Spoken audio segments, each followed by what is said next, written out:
रोज की दो चाय और दही बनाएं। हेलो दोस्तों, कैसे हैं आप? तो आज हम करने वाले हैं एक बड़ा ही मजेदार क्रियाकलाप। जी हाँ, और वह लिया गया है आपकी पुस्तक रिमझिम कक्षा 4 के पाठ दोस्त की पोशाक से। तो किस बात की देरी है, जल्दी से निकालिए ना अपनी पुस्तक रिमझिम कक्षा 4 और खोलिए पृष्ठ संख्या 40 यानी कि 40। नसीरुद्दीन की बात सुनकर जमाल साहब पर तो मानो घड़ों पानी पड़ गया। घड़ों पानी पड़ना एक मुहावरा है। इसका क्या मतलब हो सकता है? पता लगाओ। तुम इसका मतलब पता करने के लिए अपने साथियों या बड़ों से बातचीत कर सकते हो या शब्दकोश देख सकते हो।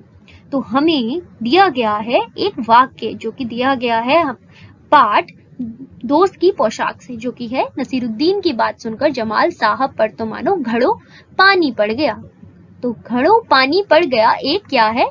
मुहावरा है। जी हाँ, मुहावरों की बात हमने कक्षा 3 में भी करी है।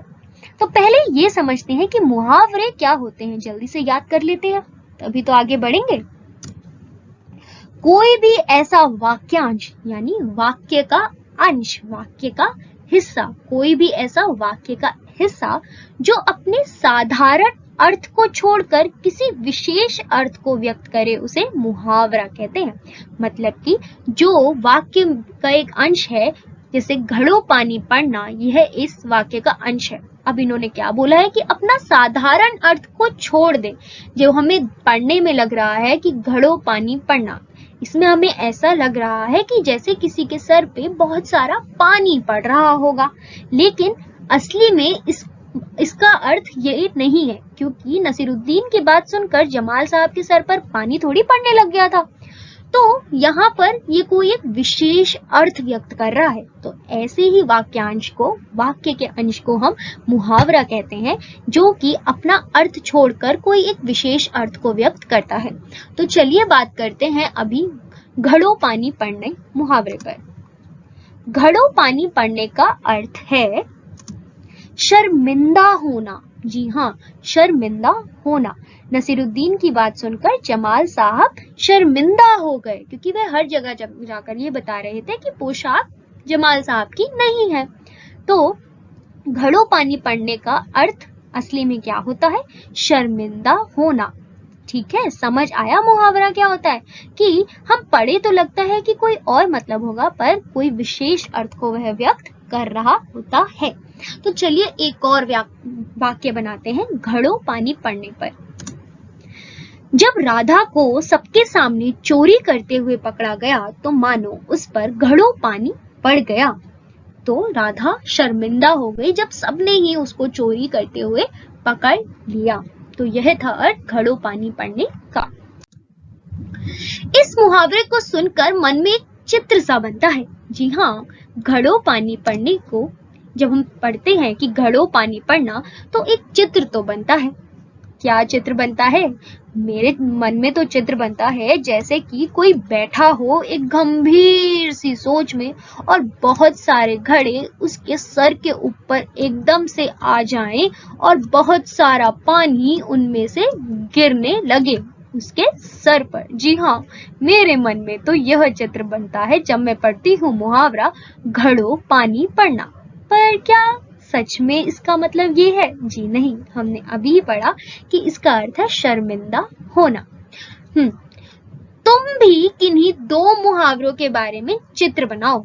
कुछ मुहावरे हम दे देते हैं, तुम चाहो तो इनमें से कोई पसंद कर सकते हो। तो अब इन्होंने हमें दे रखे हैं ये 4 मुहावरे और बोला है कि जो चित्र तुम्हारे मन में आता है वो हमें बनाना है। तो मैंने भी बनाए हैं इन 4 मुहावरों पर चित्र, जो कि मेरे मन में आ रहे हैं। आप कोई और मुहावरा भी इस्तेमाल कर सकते हैं। तो चलिए शुरू करते हैं ये मजेदार क्रियाकलाप। तो पहला क्या है? सिर मुंडाते ही ओले पड़ना। क्या करना? सिर मुंडाते ही ओले पड़ना। तो ऐसा नहीं लगता कि किसी ने अपने सारे बाल कटवा लिए हों और जैसे ही कटवाए तो ओले पड़ने लग गए। तो मेरे मन में तो यह दृश्य आता है। पर क्या सिर मुंडाते ही ओले पड़ने का अर्थ यही होता है कि कोई सिर मुंडा के आया और ओले पड़ने लगे? जी नहीं, इसका अर्थ होता है कार्य आरंभ करते ही विघ्न पड़ना। कार्य आरंभ करते ही क्या पड़ना? विघ्न पड़ना, या कोई कार्य आरंभ किया है और कुछ बुरा या गलत हो जाए, उसे कहते हैं सिर मुंडाते ही ओले पड़ना। दूसरा मुहावरा है ऊंट के मुंह में जीरा। क्या?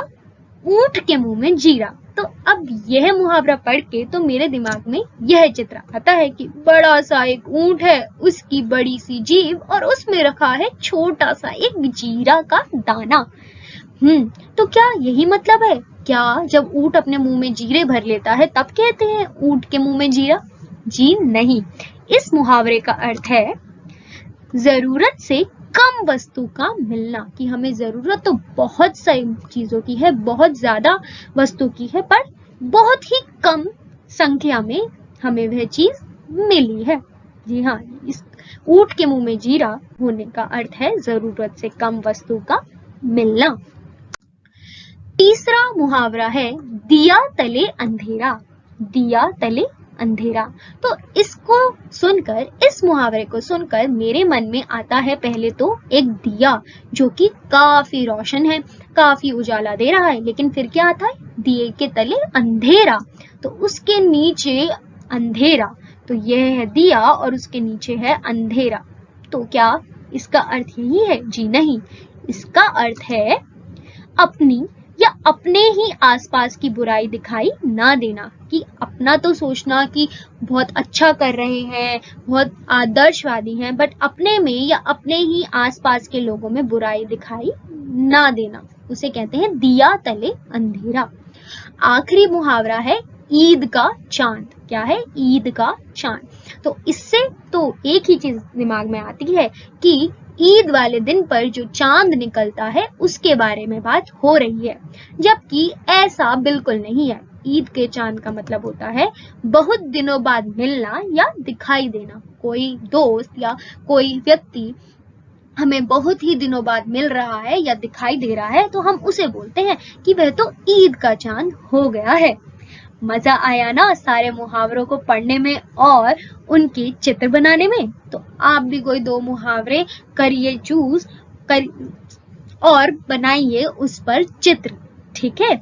और इसमें क्या करना है, ये जो 4 मुहावरों के मैंने अर्थ बताए हैं ना, आप कोशिश करिए कि इन पर आप वाक्य बनाएं, ठीक है? मिलते हैं अगली बार एक नई कहानी, कविता या क्रियाकलाप लेकर।